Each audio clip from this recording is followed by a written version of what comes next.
the Chinese government prioritizes educational development and regards AI as a strong force to drive education modernization. AI is rapidly embedded in the Chinese education system. Bonjour, donc je suis Jean-Marc Perriot, directeur du numérique pour l'éducation. Je vous laisse mettre un peu les oreillettes puisque je vais m'exprimer en français. Alors, je vais être amené à faire une intervention ce matin très centrée sur ce qu'on appelle en France l'enseignement obligatoire, c'est-à-dire voilà, la tranche d'âge des élèves qui vont de 6 ans à 16, 18 ans. Et donc, je vais me focaliser sur la place du numérique et la place des enjeux, en particulier d'IA, dans le cadre des programmes tels qu'ils sont proposés dans le cursus français. J'ai mis cette première photo dans ma présentation puisque en ce moment même, le ministre de l'Éducation nationale français est en train de défendre devant le Parlement une nouvelle loi sur l'école de la confiance. Et cette question de la confiance a été abordée à plusieurs reprises, entre autres par une collègue hier dans une autre table ronde, voilà, sur l'enjeu que revêt aujourd'hui la question de la confiance. Il y avait aussi d'autres exemples européens hier soir qui étaient présentés aussi dans ce cadre de l'école de la confiance. Et l'enjeu, confiance bien évidemment dans les institutions, confiance dans la communauté éducative et en particulier bien évidemment dans ses enseignants, confiance aussi dans les contenus proposés. Et l'enjeu des programmes est chez nous un enjeu absolument essentiel et crucial. Et contenu aussi dans les outils, et bien évidemment dans les outils numériques et digitaux que nous sommes amenés à pouvoir proposer.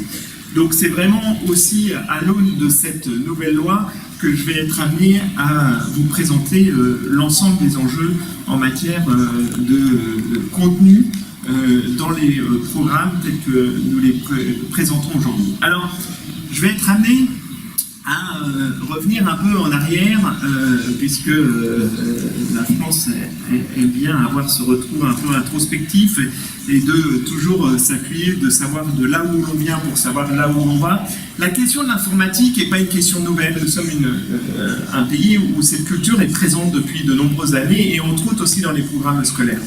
Ce n'est pas une nouveauté. Ça a commencé bien évidemment plutôt pour la tranche d'âge qu'on qualifierait aujourd'hui du lycée, c'est-à-dire les 15-18 ans, dès le lendemain de la guerre. Et c'est vrai que cette culture informatique, cette culture très en lien aussi avec la culture mathématique, puisque nous sommes une nation aussi mathématique, a été amenée à pouvoir réellement intégrer tous ces enjeux dans le système éducatif. Avec une vision aussi très forte au début des années 80, puisqu'on a essayé de développer dans le système éducatif français la notion d'informatique pour tous.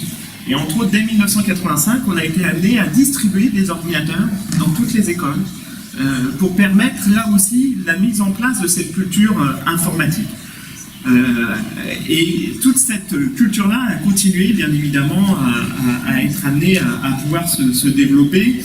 Et aujourd'hui, on peut dire que tous les niveaux scolaires sont concernés par ces enjeux en matière de culture numérique, de culture informatique. Et depuis 2 ans, nous avons été amenés, bien évidemment, à l'aune aussi des révolutions telles que nous les vivons, des révolutions technologiques telles que nous les vivons. Nous avons été amenés aussi à revoir en profondeur l'ensemble des contenus et l'ensemble des programmes scolaires. Alors, la question même de la place du numérique dans nos programmes scolaires repose sur un principe fondamental. Et c'est comme ça que c'est écrit dans nos programmes. La phrase que je vais être amené à exprimer aujourd'hui est écrite comme telle dans les programmes. C'est que la formation des élèves à travers les programmes scolaires doit permettre une meilleure insertion dans une société contemporaine de l'information et de la communication.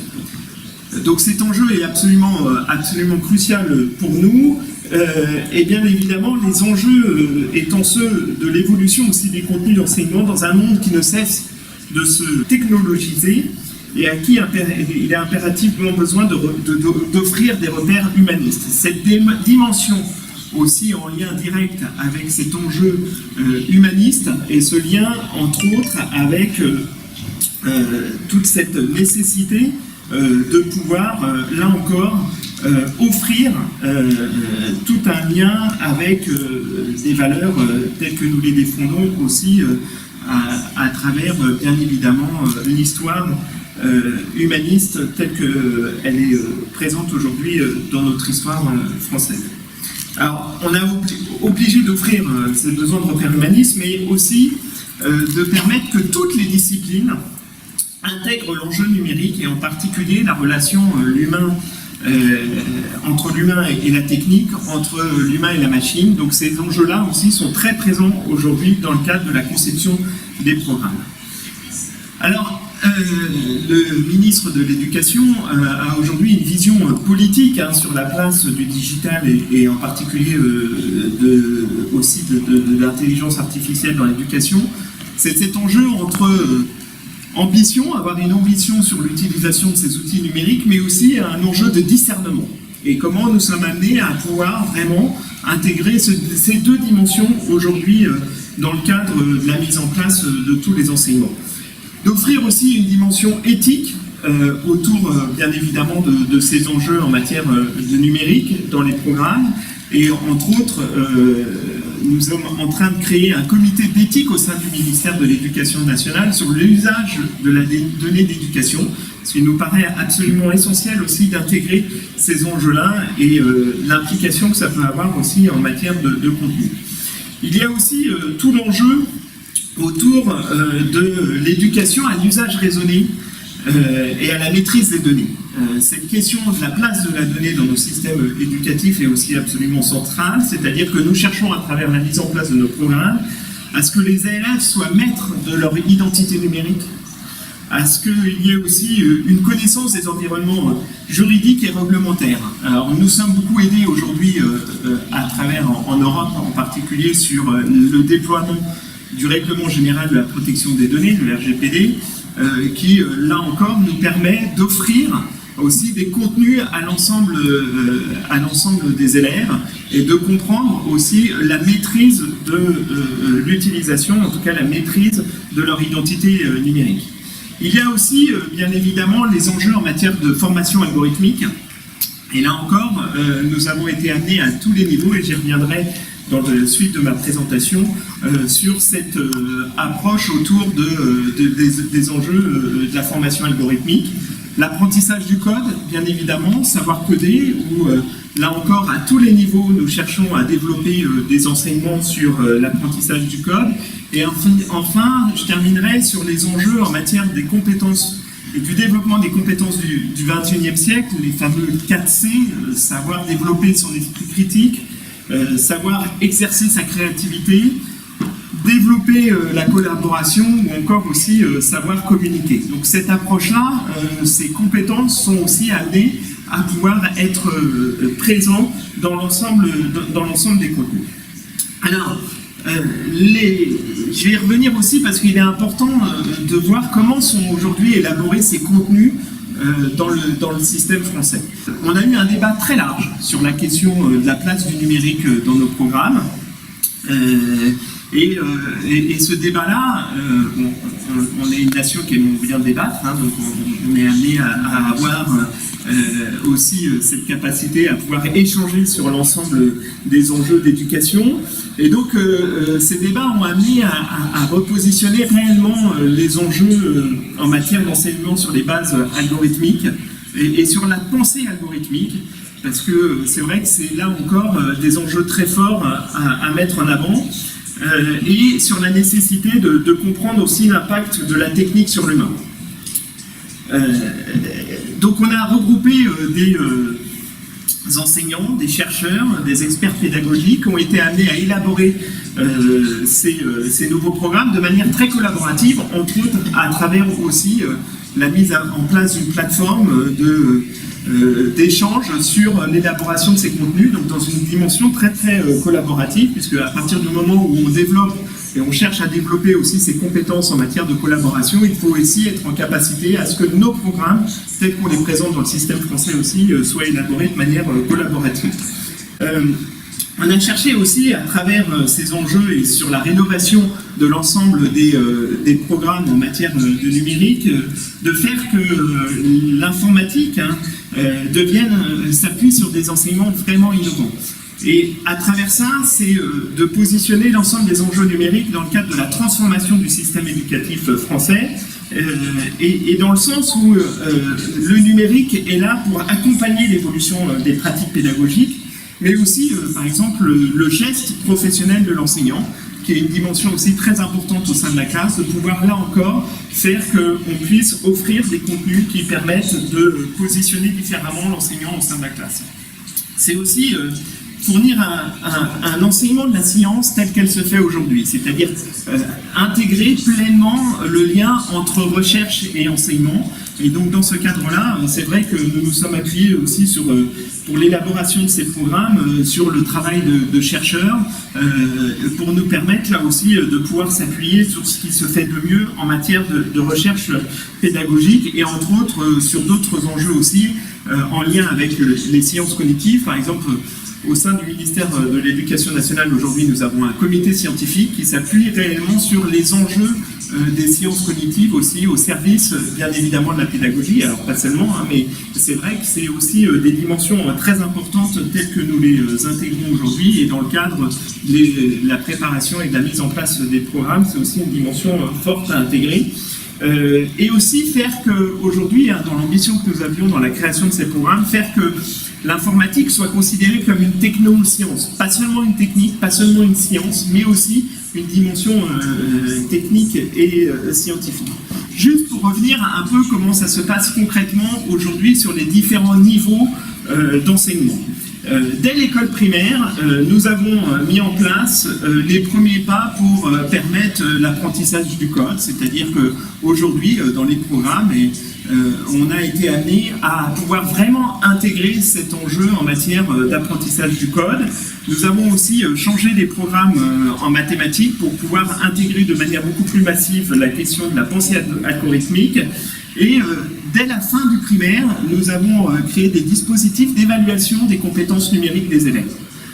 Parce qu'il nous semblait important à chaque niveau de pouvoir évaluer ces compétences numériques.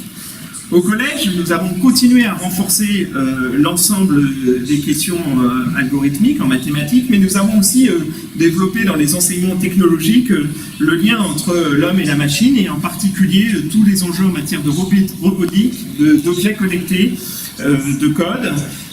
Nous avons aussi introduit dans l'ensemble des programmes les enjeux en matière d'éducation aux médias et à l'information, autre dimension aussi très structurante dans l'ensemble de nos programmes, à travers la science et l'information, à travers l'éducation à la data, ou encore bien évidemment les enjeux en matière de développement d'esprit critique.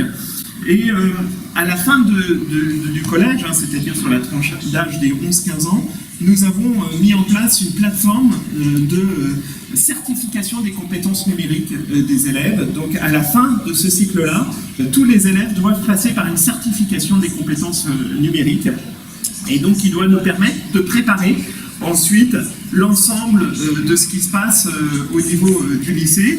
Et donc là, nous sommes en train de mettre en place une réforme profonde de notre cycle de high school, en tout cas de notre cycle au lycée, avec une vraie révolution numérique, puisque nous allons proposer la première année, c'est un cycle en 3 ans, nous allons proposer la première année un enseignement pour tous les élèves d'1h30 sur les sciences numériques et technologiques. Donc tous les élèves pendant 1h30 chaque semaine vont avoir des programmes en lien avec ces enjeux-là, et en particulier sur l'intelligence artificielle. Et ensuite, pour la 2e et 3e année, deuxième année, on va avoir, en tout cas les élèves pourront choisir un enseignement de spécialité autour de tout ce qui concerne l'enseignement, en tout cas numérique et sciences informatiques. Et donc on va être amené à proposer 4 heures de cours par semaine sur ces enjeux-là. Et la 3e année, au moment du baccalauréat, nous serons amenés à proposer 6 heures de contenu par semaine, donc aussi fort que certaines autres disciplines, telles que les mathématiques ou le français. Donc nous intégrons bien aujourd'hui cette évolution-là dans le cadre de la stratégie et de la mise en place des nouveaux programmes. Donc c'est une dimension et c'est une vraie révolution pour nous aujourd'hui. Alors je finirai par quelque chose qui est absolument essentiel. La mise en place de l'ensemble de ces programmes ne peut pas se faire sans la formation des enseignants et sans l'évolution aussi de la formation des enseignants. C'est un enjeu absolument crucial pour nous aujourd'hui. Et dans cette logique-là, nous avons développé un nouveau diplôme.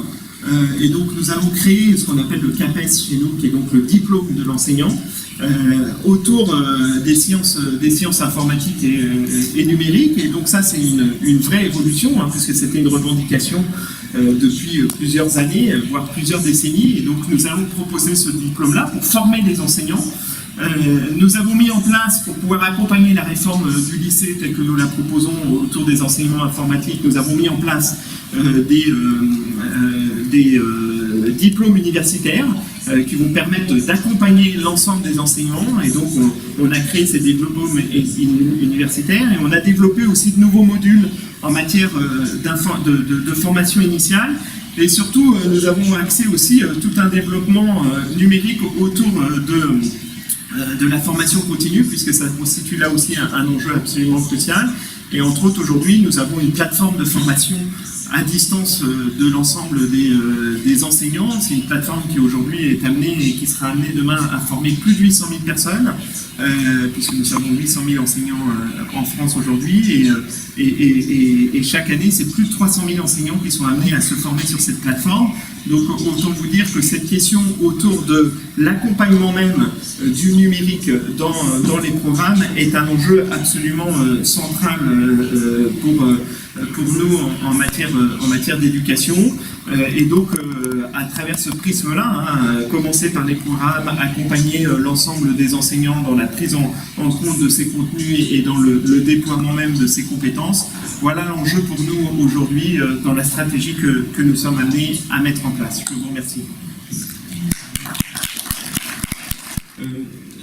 Dans comment faire évoluer et intégrer les enjeux en lien avec l'IA. L'IA repose sur 3 piliers aujourd'hui, qui sont bien évidemment la donnée, la question des algorithmes et la question de la puissance de calcul associée à tout ça. Donc on va dire que dans ces 3 dimensions, on doit être amené à pouvoir bien évidemment introduire ces enjeux-là au sein des enseignements. Et donc on a renforcé réellement la question des données et de l'apprentissage sur ce que peut être amené à offrir la donnée et comment utiliser la donnée. Donc on a axé beaucoup aujourd'hui des enjeux autour des questions de données et sur aussi quel type de données utiliser en matière d'IA pour pouvoir faire qu'on puisse là aussi faire que l'IA soit rendue, en tout cas qu'elle puisse être performante.